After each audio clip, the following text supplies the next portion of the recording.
Ah, Attack on Titan. To many, it's one of the best stories ever told. And I have to agree. From the action to the animation to the lore, Attack on Titan has it all. In making the anime, Isayama was able to transcend the confines of ordinary storytelling. What starts out as a fairly straightforward story of people versus titans turns into a roller coaster with some of the best twists I've ever seen. I mean, who saw Levi being revealed as a clean freak? I certainly didn't. Titan blood? Can't get enough of it. A bit of dust? Ugh!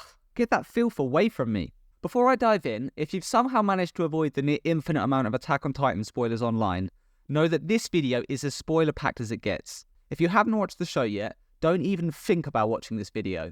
Instead, check out Attack on Titan and get your fill of genocide and hatred.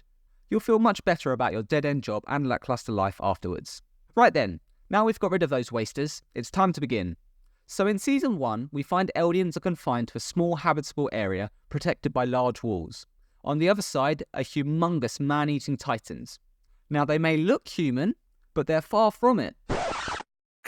Sir, turns out they are in fact humans. Really? We'll have to fact check that. Anyway, later on we discover these are called pure titans, but they're not the only ones about. It all begins way back in 1003 B1 when a young Eldian slave named Ymir stumbles across a strange entity while fleeing Eldian soldiers. It merges with her and bestows the ability to shift into a titan at will. In doing so, she becomes the original, the OG titan. Rather than take revenge on those that hunted her, Ymir demonstrates just how bad women are at picking men, falling in love with King Fritz, who's a bit of a tyrant. The king had no love for Ymir, but sought her power, so he takes her as a concubine and the pair have children. During a failed assassination attempt, Ymir saves King Fritz but ultimately dies. To ensure her titan ability is not lost, he orders his children to feast on her remains. Like I say, top bloke. The children inherit their mother's power and pass it down to their offspring, and the cycle continues, eventually causing 9 distinct titans to emerge. We've got Mr. Composed, Mrs. Diversity, Long Snout, Nutcracker, Big Boy, Whack-A-Mole, Viewmaster, Monkey, and of course the OG Titan. Yet Ymir isn't quite ready to let King Fritz go. In an attempt to outdo all clingy girlfriends worldwide, she wakes up from her demise in a timeless world known as the Paths, which connect her descendants. From here, she crafts all of the pure titans and carries out the royal family's will through the OG Titan. And get this, she doesn't even get paid for her eternal work. Employee rights didn't exist back then, so things were tough for poor old Ymir. Our protagonist Eren gets his first look at one of the 9 when Big Boy peers over the wall to say hello. Now Viewmaster couldn't get a good look, being so small, so in jealousy, he busts a hole through Wall Maria. The Pure Titan sees this opportunity and starts snacking on the residents. This lights a fire in our young protagonist Eren, and he develops an unparalleled hatred for Titans. You know what this means? Yes, he hates himself, as it turns out he is in fact a Titan, Mr. Composed. When the secret gets out, Eren is almost killed, and it changes the way Eldians see Titans. Unlike the pure Titans, the 9 can transform at will. This means anyone could potentially be one of the 9. But surely there aren't any others just chilling in Eldia, are there? I mean, what are the chances? Turns out 5 of the 9 are residing in the nation. Unbeknownst to Eren, he chowed down on his dear old dad, giving him the OG Titan and Mr. Composed. And in the confusion of the Shiganshina attack, Mrs. Diversity, Viewmaster, and Big Boy all sneak in. Their reasoning? The toilet paper is a bit too thin back where they're from. You know, the kind you can see through that tears apart when you wipe. Oh, and they were also ordered to reclaim the OG Titan and return it to Marley. But where is Marley, I hear you ask? Good question. Isayama decided to throw us headfirst into Marley at the start of Season 4. With an entirely new cast of characters, it had us all scrambling to our remote to check we were watching the right show. After seeing Gabby for 5 minutes, some of us checked twice to be sure. So how does Marley fit in with Eldia? Their histories are bound by blood. With the power of the Titans, Marley was subjugated to Eldia's rule. However, a successor to the Eldian crown, Karl Fritz, became too ashamed of Eldia's history and fled to Paradis with an army of big boy Titans. Eventually though, he became bored, and in a game of chicken, dared Marley to attack, as his Titans would lay waste to the world in retaliation. However, Marley didn't take the bait, and after the game became uneventful, Fritz announced he wouldn't fight back if Marley attacked. In response, Marley trained elite warriors to infiltrate, steal, and return the OG Titan. This is when we first get introduced to Mrs. Diversity. She attempts to kidnap Eren and brutally massacres the soldiers protecting him. Of course, the reactions from fans were electric. Oh my god, she just wiped out Levi's squad and smiled about it. She's a monster. Yeah, but she kinda bad though.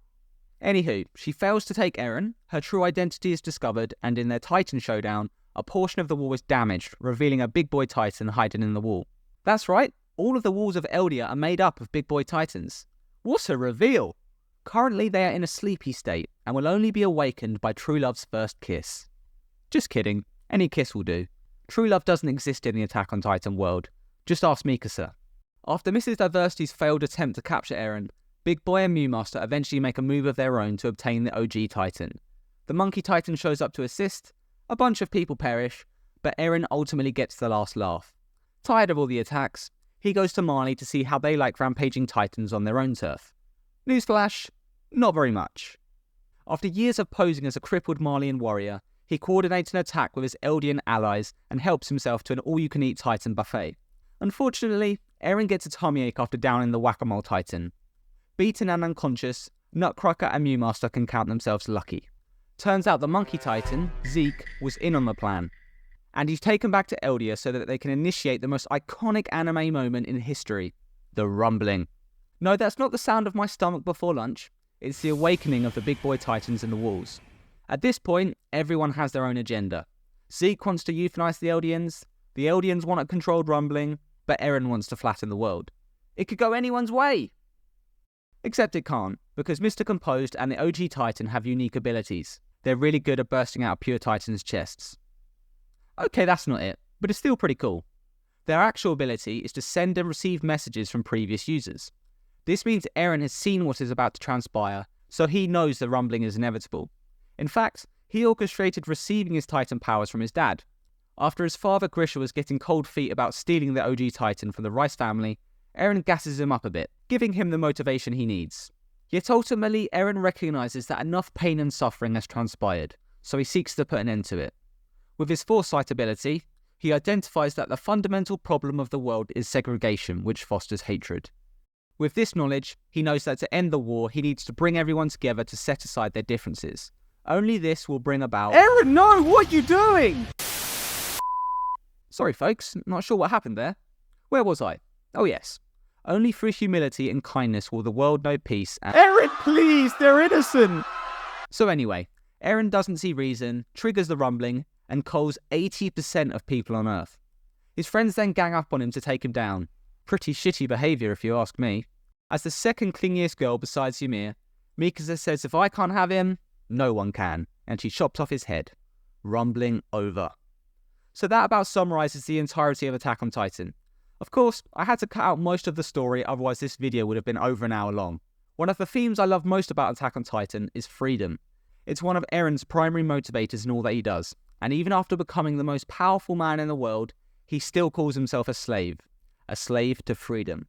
And to many, he was being controlled by Ymir the whole time. So if you think about it, Eren is as much a victim as any of the innocent people he brutally murdered.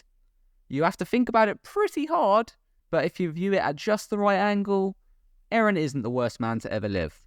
But he does come mighty close.